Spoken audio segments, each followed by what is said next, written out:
Okay student, कैसे हो? आज के इस इंटीग्रेशन के थर्ड लेक्चर में फर्स्ट में तो हमने पूरा कैलकुलस को डिस्क्राइब किया था कि क्या कैलकुलस होता है, कैलकुलस के अंदर में डिफरेंशियल कैलकुलस क्या है, इंटीग्रल कैलकुलस क्या है। उसके बाद में इनडेफिनाइट इंटीग्रल के अंदर में हमने देखे कि इनडेफिनाइट इंटीग्रल में जो रिवर्स ऑपरेशन ऑफ डेरिवेटिव था उसको अच्छे से एक्सप्लेन किए, सी का मतलब जाने, इंटीग्रेशन कांस्टेंट का मतलब जाने, कुछ बहुत सारे फॉर्मूले देखे जो बहुत थे, वो वेरी आइडेंटिटी फॉर्मूले थे। आपको उन फॉर्मूले की स्टडी बार बार करना है, बार बार प्रैक्टिस करना है। और जब तक पुराने लेक्चर नहीं देखोगे इतने आगे जाते जाएंगे ना, इसमें आपको कुछ भी फायदा नहीं मिलेगा। ओके, तो जो इसमें जो इंटीग्रेशन को जो डिवाइड किया है वो तीन पार्ट में डिवाइड किया, मैंने इसके पहले ही बता दिया कि integration by substitution, integration by part और integration by partial fraction. Okay, मगर हमने जो देखे क्या देखे कि फर्स्ट में जो स्टैंडर्ड फॉर्मूले देखे। अब स्टैंडर्ड आया, चलो ठीक है, अगर sec x स्क्वायर का इंटीग्रेशन आया तो मान लेता हूं कि आप tan x लिख लोगे क्योंकि आपको ये मालूम है, ये स्टैंडर्ड है ये। अगर स्टैंडर्ड नहीं आया तो आपको उसको स्टैंडर्ड फॉर्म में लाना है। स्टैंडर्ड फॉर्म में लाना है यानी अगर कुछ तो भी लिखा रहेगा, उटपटांग, मैंने इससे पहले बोला था ना, उटपटांग कुछ तो भी लिखा रहेगा से आपको स्टैंडर्ड मतलब पटांग फॉर्म में लाना है, यानी non standard form to standard form में कन्वर्ट करना है। ठीक है, तो बड़ा सिंपल सा काम है, मगर आपके पूरे फॉर्मूले अगर अच्छे से याद होगी, ट्रिग्नोमेट्रिक फंक्शन अच्छे से होगा, लॉगरिथमिक फंक्शन आपका अच्छा होगा, फंक्शंस रिलेशन चैप्टर अच्छे होंगे, डिफरेंशिएशन अच्छा होगा, तब ये पॉसिबल है इस फॉर्म में लाना। तो कुछ एग्जांपल से आप क्लियर करते हैं। आपको इसमें पूरे फॉर्मूले आपको मैं अब इस वीडियो में नहीं बताऊंगा, मगर आपको लेक्चर 2 वाला वीडियो है उसको पहले पढ़ना, उसको पहले देखना, उसके बाद ही लेक्चर 3 देखना। L3 जो देख रहे हैं अपन, L3 मतलब लेक्चर 3 को जो देख रहे हैं आप, इसके पहले 1 और 2 को पढ़ोगे तभी ये 3 नंबर का देखने का। तो चल कोई भी एक एग्जांपल ले लेते अपन इंटीग्रेशन का। tan x upon sec x plus tan x, ऐसा कुछ तो भी मैंने एक अनस्टैंडर्ड फॉर्म, मतलब ऐसा डायरेक्ट फॉर्मूले में नहीं है। अब बोलोगे कि आपने जो फॉर्मूले पढ़े हो, जितने स्टैंडर्ड फॉर्म पढ़े हो, उन स्टैंडर्ड फॉर्म में ला के दिखाना है। स्टैंडर्ड फॉर्म में ट्रिग्नोमेट्री में क्या पढ़े, sec x into tan x का integration, sec x cosec into cot का integration, minus cosec x sec square का tan x cos स्क्वायर का cot x, इस तरीके से उस फॉर्म में तो लाइए। अब आपको आपके दिमाग में आ रहा होगा कि आप इसको बनाए तो कैसे बनाए। सोचो, यहाँ tan x है, यहाँ sec x है, यहाँ tan x है, आपको इसको स्टैंडर्ड फॉर्म में लाना है। अब स्टैंडर्ड फॉर्म में लाना एकदम सिंपल सा काम है, ये तो बहुत डिफिकल्ट भी है। अगर इसको आप साइन कॉस में ले गए तो भी आएगा, या आपको इन सेक और tan की आइडेंटिटी का भी यूज कर सकते हैं। देखो मैं क्या करता हूं, tan x upon sec x plus tan x, क्या किया, रैशनलाइजेशन।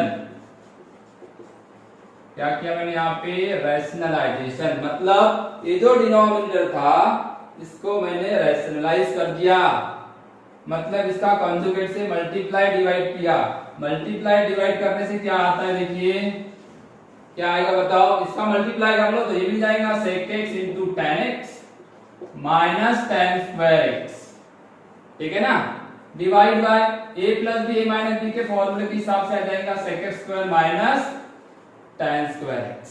तो इस तरीके से मैंने इसको आइडेंटिटी में कन्वर्ट कर दिया, आइडेंटिटी बन गई है, देख लो अच्छे से आप। ठीक है, 1 plus tan square x equal to क्या था, sec x square x, 1 plus tan square x equal to sec x square x, यानी अगर आपने tan स्क्वायर को उधर लेंगे तो sec x square minus tan square ये हो जाएगा 1, तो डिनोमिनेटर हट गया, मतलब आपके स्टैंडर्ड फॉर्म में आ रहा है क्या, देखो ये कुछ तो भी उटपटांग में लिखा हुआ था, मतलब ये पूरा का पूरा फॉर्मेट जो था ये कुछ तो भी लिखा गया था, आपको उसको रैशनलाइजेशन से एक स्टैंडर्ड फॉर्म में लाए, स्टैंडर्ड फॉर्मूले में कन्वर्ट कर दिए, तब क्या कन्वर्ट हुआ, डिनोमिनेटर हो गया 1 क्योंकि ये आइडेंटिटी है।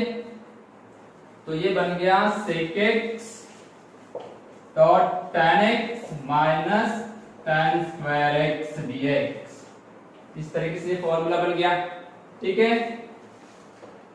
अब आगे देखो, इसका फॉर्मूला है sec x tan x, तो स्टैंडर्ड फॉर्मूले में आ गया, तो आप इसको sec x into tan x कर दो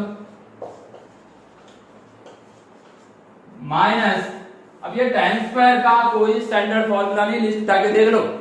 अब क्या करेंगे, वो डिफरेंशिएशन वाला मत कर देना, पावर बढ़ा दो एक पावर कम करो, इसको क्या करना पड़ेगा, स्टैंडर्ड फॉर्म में ले जाने के लिए tan स्क्वायर को चेंज करना पड़ेगा, sec x square x minus 1। Identity का यूज की, काय का यूज किया अपन ने यहाँ आइडेंटिटी का। तो इस तरीके से आपका इंटीग्रेशन क्या बनता है, ये फॉर्मूला आ गया आपका sec x का, इस sec स्क्वायर का इंटीग्रेशन tan x, ये माइनस है बाहर, और माइनस इंटू माइनस प्लस, और 1 का इंटीग्रेशन x, और ये इंटीग्रेशन कांस्टेंट, ये इंटीग्रेशन कांस्टेंट। ठीक है, समझ में आ रहा है क्या आपको, ये वाला एग्जांपल में क्लियर हो गया, देख लो अच्छे से आप, तो हो गया नीचे। तो चलो सेकंड नंबर का एग्जांपल देखते हैं, integration a plus b sine x divide by cos square. चलो ठीक है, cos स्क्वायर x लिख देता हूं। अब आप सोचिए, आपके पास u बाय v रूल नहीं है ना, आगे है, ठीक है, u डिवाइड बाय v ऐसा कोई रूल यहाँ पे इंटीग्रेशन में होता नहीं है।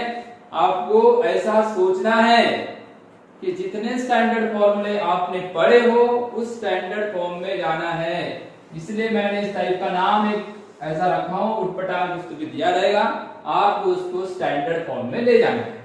अब स्टैंडर्ड फॉर्म में कैसे जाएगा, स्टैंडर्ड फॉर्म में जाएगा ना, क्यों नहीं जाएगा। अब एक ये जो दिख रहा है a और b, एनी रियल नंबर, तो आप एक काम करें, इसको अलग अलग डिवाइड कर दो, a by cos square x plus b sin x divide by cos square x। cos square इसका मतलब होता है cos x into cos x, cos x into cos x। ठीक है, फिर ये बीच में प्लस है तो आप अलग अलग इंटीग्रेशन कर सकते हो, रूल्स ऑफ इंटीग्रेशन याद आ रहा होगा। ये स्केलर है, ये भी बाहर हो जाएगा, 1 अपॉन cos स्क्वायर कितना हो जाएगा, sec x square x। sin by cos कितना होता है, b को बाहर, इंटीग्रेशन अलग, sin बाय cos tan, और बच गया cos, 1 upon cos sec x tan x, sec x tan x with respect to x। Okay, अरे आपको हर कुछ भी दे सकता है वो, मैं तो यहाँ ऐसे आपको एक मतलब मीडियम लेवल के प्रॉब्लम दे रहा हूँ, आपको इसमें कुछ भी लेवल आ सकता है, डिफिकल्ट से डिफिकल्ट प्रॉब्लम इसके अंदर में आता है, ध्यान रखिए। आपको सिर्फ सोचते आना चाहिए, अगर सोचते आएगा ना तो आप इसको बना सकते हो। आपकी ट्रिग्नोमेट्री परफेक्ट चाहिए, आपका अलजेब्रिक परफेक्ट चाहिए, लॉग परफेक्ट चाहिए। मैंने कल लॉग के एग्जांपल लिया था, आज ट्रिग्नोमेट्री के ले रहा हूँ, थोड़ी देर में अलजेब्रिक के लूंगा। इस तरीके से इसमें कुछ तो भी आपको नॉन स्टैंडर्ड फॉर्म दिया रहेगा, उसको स्टैंडर्ड फॉर्म में करते आना चाहिए। हो गया, अब तो हाथ में लड्डू भी है, क्योंकि आपके पास फॉर्मूला है। अब फॉर्मूला है ना, तो आप जल्दी जल्दी फॉर्मूला लगाएं। अरे sec स्क्वायर किसकी डेरिवेटिव है, tan x की, तो sec स्क्वायर का इंटीग्रेशन tan x, बात खत्म। sec x into tan x, फिर से देख लो, ये किसकी डेरिवेटिव थी, sec x की, इसलिए उसका इंटीग्रेशन क्या आएगा, sec x, और ये इंटीग्रेशन कांस्टेंट c भी द एनी आर्बिट्ररी कांस्टेंट। इस तरीके से हमने देखो इसको, ये कुछ तो भी उटपटांग दिया हुआ था, उसको मैं एकदम पटांग फॉर्म में ला दिया, स्टैंडर्ड फॉर्म में ला दिया। आप अपना लॉजिक वहीं दौड़ाए, क्या दौड़ाए, क्या दौड़ाओगे आप, इस स्टैंडर्ड फॉर्म से नॉन स्टैंडर्ड फॉर्म से स्टैंडर्ड फॉर्म में लाने के लिए आपके पास एक्यूरेसी चाहिए, आपके पास हर चैप्टर का नॉलेज चाहिए, तब जाके ये बहुत अच्छे से आएगा, है ना। डिफरेंसेस के मुकाबले ये डिफिकल्ट इसीलिए है। क्लियर, आपको किसी को दिक्कत हो रही है, चलो और एक एग्जांपल लिखते हैं। थर्ड नंबर अलजेब्रिक ले लेता हूं, x³ minus x square plus x minus 1 divide by x minus 1। दिख रहा है आपको यहाँ पे, x³ minus x square plus x -1। फिर से बता रहा हूं मैं, u डिवाइड बाय v का रूल ही नहीं है। आप फिर से देख लो, ये जब तक आपके दिमाग में यहाँ से हट जाएगा कि u बाय v रूल है ही नहीं, अपने पास कोई रूल नहीं है। अपने पास सिर्फ हमारे कल जो लेक्चर 2 में जो बताया था वो स्टैंडर्ड फॉर्मूले है, उनका यूज करके इसको स्टैंडर्ड फॉर्म में लाओ, है ना। कुछ भी लिख दिया मैंने उठपटांग, अब देखो उसको स्टैंडर्ड फॉर्म में कैसे लाता हूं। आपके पास एनी हाउ डिनोमिनेटर, देखो यहाँ पे भी मैंने एनी हाउ डिनोमिनेटर को स्टैंडर्ड फॉर्म में ले गया, दिख रहा है आपको। यहाँ पे भी कुछ तो ट्रिग्नोमेट्रिक बन गया और स्टैंडर्ड फॉर्म में आया है कि नहीं आया। वैसा कहाँ पे भी इसका बंदोबस्त करो, इसको यहाँ से हटाओ। ये कब हटेगा? अरे x -1 कब हटेगा? ये तब हटेगा जब वो न्यूमरेटर में x -1 उसका फैक्टर हो। समझ में आया? ये इसके अंदर फैक्टर कब होगा? तो 100 उसको आप एक काम करें, इसको डिवाइड करें या तो इसका फैक्टर ले ले। तो पहले काम करते फैक्टर ले लेते, चलो ठीक है। फैक्टर लेने के लिए मैं क्या करता हूं, यहाँ पे x³ है, यहाँ पे x², इसको देख लो तो x² को कॉमन निकालता हूं। निकाल दिया, x² को कॉमन निकालने से ब्रैकेट क्या बना? x -1। ठीक है ना। आप बिल्कुल सोच के, एक एग्जांपल से आप 1000 एग्जांपल आपसे बनना चाहिए। समझ में आएगी नहीं? जैसा वो इलेक्ट्रॉनिक्स और ये मैकेनिकल में बोला जाता है, एक टूल से सारा डिवाइस के सारे नट्स खुलना चाहिए। ऐसा मैं आपको एक क्या बोलना चाहिए, कोई तो भी इंस्ट्रूमेंट दे रहा हूं, ऐसा इंस्ट्रूमेंट बता रहा हूं जिससे आपको पूरा इंटीग्रेशन सॉल्व होगा। आपके दिमाग में पहला लेक्चर अच्छे से ला दी, फिर दूसरा, अब तीसरे को देखिए। तीसरा तो ऐसा भी है, यहाँ कुछ भी आ सकता है, आपको स्टैंडर्ड फॉर्म में लाना है। यहाँ से मैंने क्या किया, x² को कॉमन निकाला क्योंकि रास्ता था, यहाँ से फिर कॉमन निकाल दूंगा 1 को, डिवाइड बाय x -1। क्या दिख रहा है आपको यहाँ कुछ नया? अरे नया मतलब ये है कॉमन है, फिर से x -1 कॉमन आएगा बेटा। x -1 अगर कॉमन आएगा तो आपका कैसा दिखेगा? x -1 और दूसरे ब्रैकेट में क्या दिखेगा? x² + 1। ठीक है, इसी को दिक्कत नहीं। अब डिवाइड बाय x -1। अब हम उस तो भी दिया हुए एग्जाम्पल को मैं स्टैंडर्ड फॉर्म में ले जा रहा हूं, इसलिए मैंने उसको हिंदी में, हिंदी भाषी के लिए बता रहा हूं, है ना। अपन हिंदी भाषी है ना, अरे हिंदी तो बोलते हैं, पढ़ते हैं इंग्लिश मीडियम, तो हिंदी भाषी के लिए सबसे बढ़िया सब बताया, उठपटांग से, उठपटांग पुस्तक भी दिया रहेगा, से पटांग फॉर्म में जाना, मतलब पटांग यानी फॉर्मूला, फॉर्मूले में जाने का। आप कुछ भी दिया रहा उसको फॉर्मूले में जाते को गया ना, ये आ गया कि नहीं आया? देखो कैंसिल हुआ तो बच गया ये। इसी को तो बोला हूं मैंने, क्या? पटांग फॉर्म। फॉर्मूला आ गया नहीं। x² का इंटीग्रेशन क्या होगा?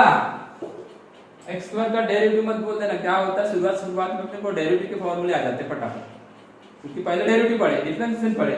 तो x² का डिफरेंशिएशन 2x होता है, बहुत सारे बच्चे 2x ही लिखते थे। पावर बढ़ाना x का पावर, देखो यहाँ 2 है तो 2 + 1 अपॉन 2 + 1, और फिर 1 का इंटीग्रेशन देखो लेक्चर 2 में 1 का इंटीग्रेशन क्या बताया था? x, और ये इंटीग्रेशन कांस्टेंट जो हमेशा आने वाला है। ठीक है, ये 2 एग्जांपल समझ में आया आपको? कोई दिक्कत? देख लो आप एक बार अच्छे से देख लो। ठीक है बेटा, तो चलो और एक बढ़िया वाला एग्जांपल देखते हैं। ये एग्जांपल को देख लो, ट्रिग्नोमेट्री का दिया मैंने, क्योंकि ट्रिग्नोमेट्री में बहुत सारी पॉसिबिलिटी बनती है।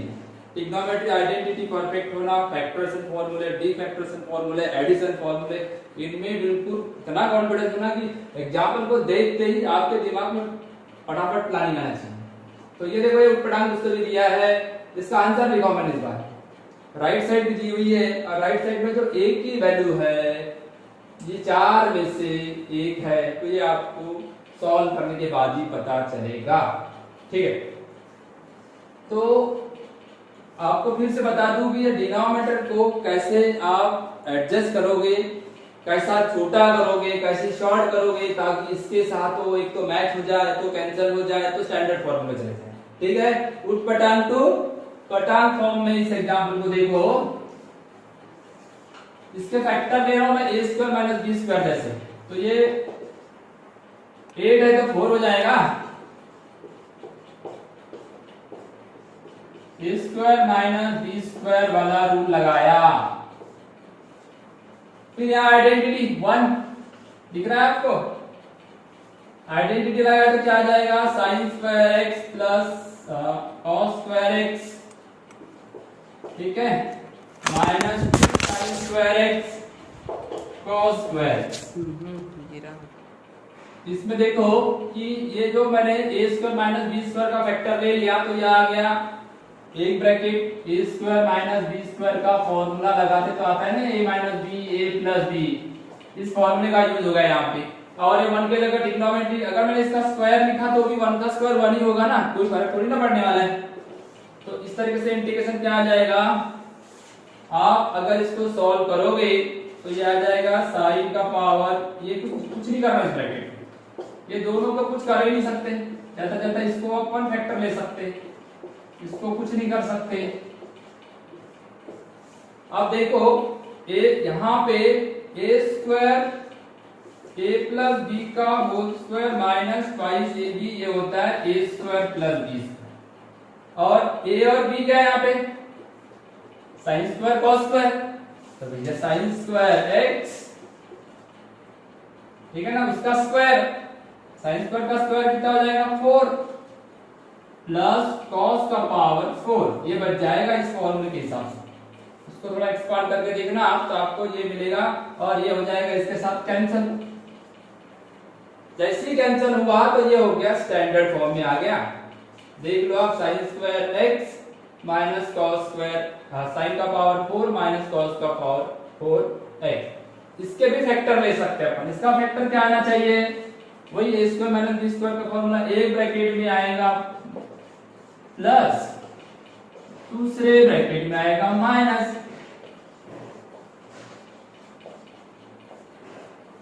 ठीक है ना, विथ रिस्पेक्ट टू x। ये हो जाएगा फिर से तुम्हारा 1 into bracket, bracket cancel, sign square x minus cos square x, sign square x minus cos square x, ठीक है। Sign square x minus cos square का कोई फॉर्मूला नहीं, मगर cos square x minus sine square का formula है। अगर मैंने इसको यहां से माइनस कॉमन निकाला तो ये हो जाएगा प्लस और ये हो जाएगा माइनस, मतलब cos square x minus sine square का, cos square x minus sine square का फॉर्मूला क्या होता है, cos 2x। तो भैया आ गया ना, ये एकदम पटांग फॉर्म हो गया आपका, स्टैंडर्ड फॉर्म हो गया। उस तो भी आपको जो एक्सप्रेशन ट्रिग्नोमेट्री दिए थे उसको स्टैंडर्ड फॉर्म में ला दिया। अब cos का इंटीग्रेशन का फॉर्मूला है क्या नहीं, cos किसकी डेरिवेटिव है, साइन की, तो इसलिए cos का इंटीग्रेशन आएगा sin 2x माइनस पहले से। हाँ, एक बात यहाँ पे ध्यान रखना, कंपोजिट डेरिवेटिव पढ़े हो, कंपोजिट डेरिवेटिव में जो अपन फर्दर डेरिवेटिव लेते वो मल्टीप्लाई होती है, और इंटीग्रेशन में भी अपन फर्दर डेरिवेटिव लेते हैं मगर यहाँ डिवाइड होती है। तो ये 2x जो है ये उसका सेकंड फंक्शन है, सेकंड फंक्शन की डेरिवेटिव कहाँ पे लोगे, कहाँ पे लोगे, डिवाइड। ये रूल आने को है, मैं अभी इसके बाद तुरंत ये कंपोजिट का कैसा मतलब डेरिवेटिव लेते हैं, क्यों कर लेते हैं, डिवाइड करते हैं, सारी बातें आपको बताऊंगा। यह आ गया C। अच्छा ऑब्जर्व करो, ऑब्जर्व करो किससे, ये देखो A से ऑब्जर्व करते हैं तो A की वैल्यू कितनी है, यहां से -1/2, इसलिए कौन सा आंसर आएगा, ये आएगा A की वैल्यू -1/2, फर्स्ट आंसर आएगा। क्लियर हुआ ना, इस तरीके से हम पटांग फॉर्म जो रहते हैं उसको इस तरीके से ला सकते हैं, ठीक है, लिख लोगे। चलो, तो इस तरीके से हमने नॉन स्टैंडर्ड फॉर्म से स्टैंडर्ड फॉर्म में कैसे कन्वर्ट हो इसके बारे में एक स्पेशल टाइप के एग्जांपल देखे। ऐसे तो बहुत हजार एग्जांपल है, मैं आपके ग्रुप में डीपीपी सेंड किया हूँ, वो डीपीपी फर्स्ट पार्ट की थी और फर्स्ट और सेकंड लेक्चर की थी। थर्ड लेक्चर के ऊपर मैं जो डीपीपी डालूंगा उसमें आप देखोगे तो मैक्सिमम क्वेश्चन ऐसे लगेंगे कि मतलब हमने कभी देखे नहीं, मगर जब उसका सॉल्यूशन देखोगे तो लगेगा ये तो बहुत इजी था, क्योंकि ट्रिग्नोमेट्रिक, अलजेब्रिक, लॉगरिथमिक पे सब डिपेंड करता है कि आपके मतलब उसका बेसिक कैसा है। तो generalization of fundamental result on integration, इसमें क्या चीज होगी? जनरलाइजेशन मतलब वही स्टैंडर्ड फॉर्म के तो हमको इंटीग्रेशन आते हैं। जैसा अभी एक एग्जांपल था यहाँ पे कि हमको कॉस का इंटीग्रेशन तो मालूम था, साइन एक्स होता है। अगर यहाँ पे मतलब कंपोजिट आ गया, ये सिंगल फंक्शन है, स्टैंडर्ड फंक्शन है। ये स्टैंडर्ड के जगह अगर मान लो आपको ax प्लस बी ऐसा कुछ लिखा है, अब ये ax plus b algebraic function है, वो ट्रिग्नोमेट्री के साथ आया है, तो ये मतलब कंपोजिट फंक्शन बन गया। इसका इंटीग्रेशन भी वैसे ही लेना है, sine ax plus b, sine ax plus b, ये सब्स्टिट्यूशन वाला पार्ट में आएगा। और हम आपको इसमें सिर्फ रिजल्ट कैसे आ रहे, डायरेक्ट रिजल्ट कैसे लिखोगे वो बता रहे, क्योंकि स्टेट बोर्ड में पढ़ते हैं उसको सब्स्टिट्यूशन के आधार पर बनाना पड़ता है। साइन ax प्लस बी, अब ax प्लस बी का डेरिवेटिव लेना, ax का डेरिवेटिव क्या आएगा a और b का डेरिवेटिव 0 है ना।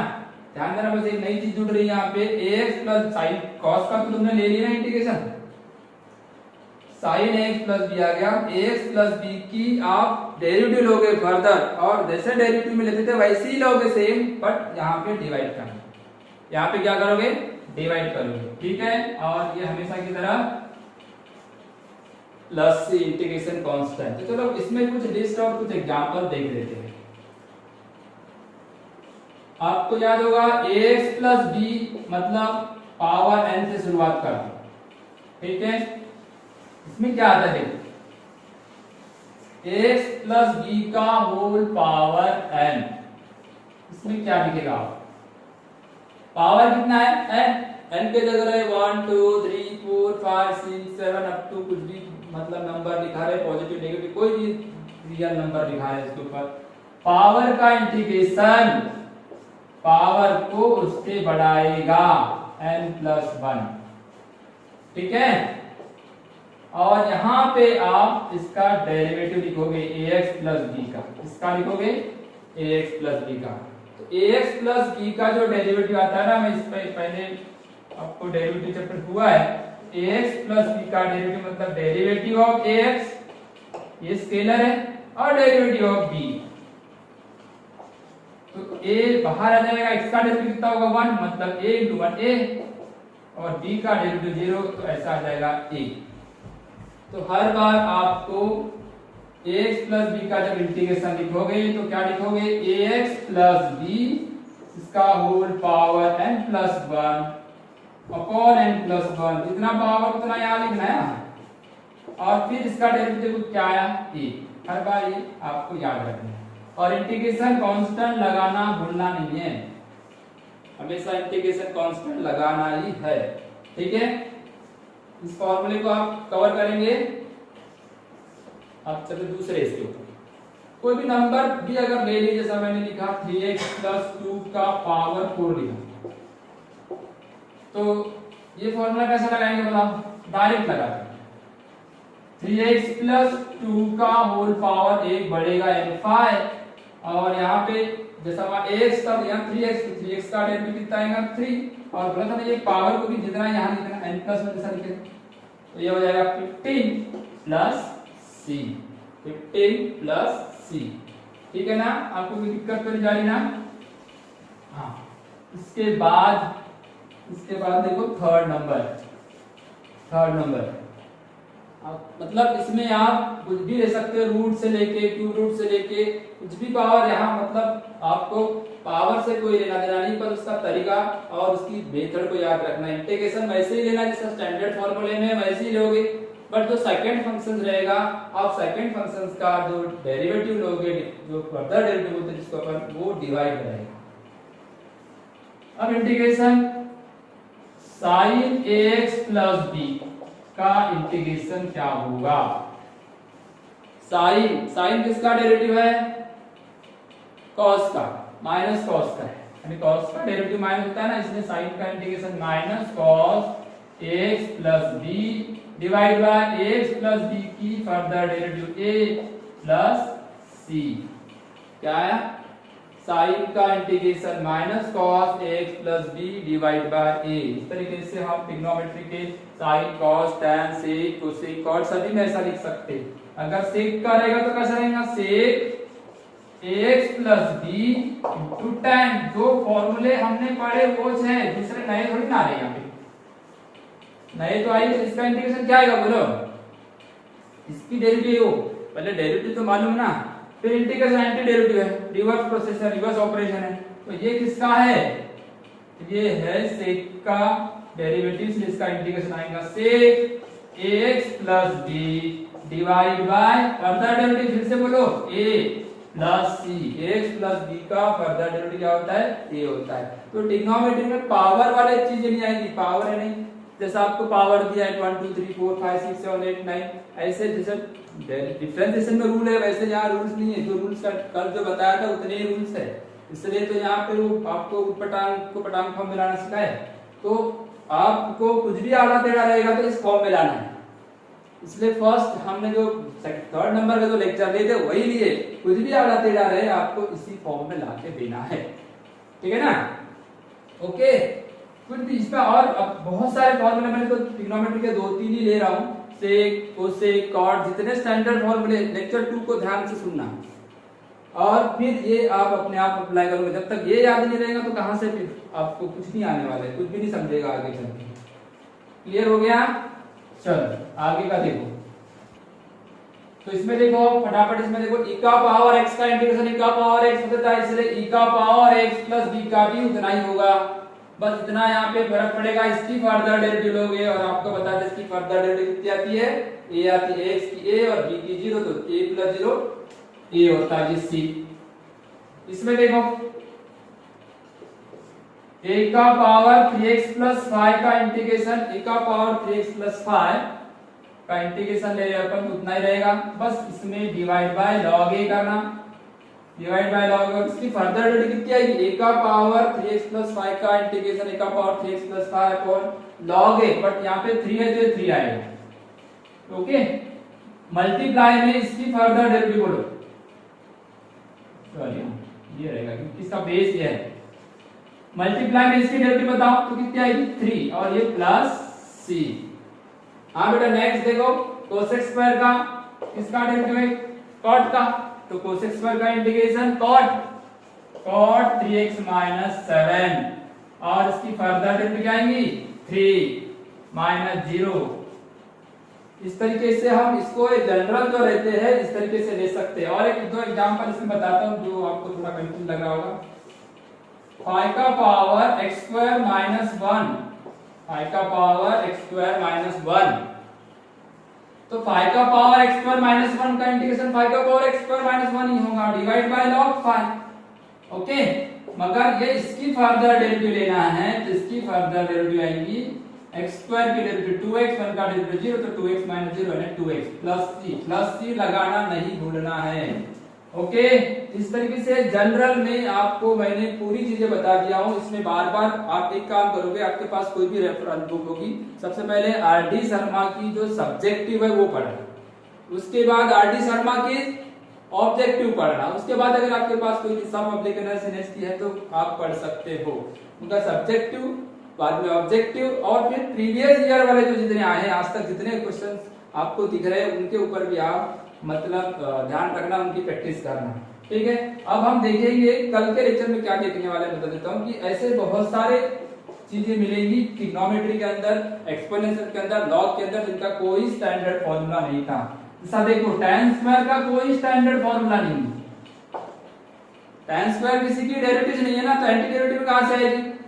sin स्क्वायर किसी का डेरिवेटिव नहीं है, ये किसी की डेरिवेटिव नहीं है तो उसका इंटीग्रेशन नहीं आएगा, इसलिए tan स्क्वायर को आइडेंटिटी का यूज करके कन्वर्ट करना, sin स्क्वायर को आइडेंटिटी का यूज करके कन्वर्ट करना, कल जाके sin क्यूब आएगा, cos क्यूब आएगा, तो cos क्यूब को ट्रिपल एंगल वाले आइडेंटिटी से कन्वर्ट करना, इनको कन्वर्सन करना कि ये इनका जो स्टैंडर्ड फॉर्मूला है। जैसा देखो क्या कन्वर्ट करता है, आइडेंटिटी क्या थी tan square, 1 plus tan square equal to sec x square, तो tan स्क्वायर क्या आएगा sec x square x minus 1। अब sec x स्क्वायर का भी इंटीग्रेशन में फॉर्मूला है tan x और 1 का भी फॉर्मूला, तो इसका आंसर आ गया tan x माइनस x।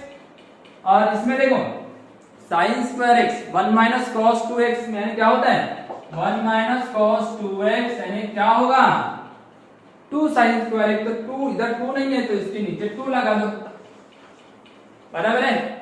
इस तरीके से cos क्यूब का निकाल सकते हो, इस तरीके से tan क्यूब का निकाल सकते हो, इस तरीके से sin क्यूब का निकाल सकते हो, cos स्क्वायर का निकाल सकते हो, cot स्क्वायर का निकाल सकते हो, आप इस तरीके से निकाल सकते हो। नेक्स्ट लेक्चर में ये पूरी लिस्ट में बताऊंगा और नेक्स्ट में आएगा आपको सब्स्टिट्यूशन आएगी, क्या आएगी, सब्स्टिट्यूशन मेथड, मतलब इंटीग्रेशन को सॉल्व करने के जो आगे जो फॉर्मेट है उससे बहुत सिंपल जाता है। ये फर्स्ट टाइम जो उटपटांग है ना, तो वाकई उटपटांग जैसा ही है। तो ये बार बार आप वीडियो देखो, बार बार लिख लिख के देखो, अपने आप इंटीग्रेशन चैप्टर अच्छा हो जाएगा, ठीक है।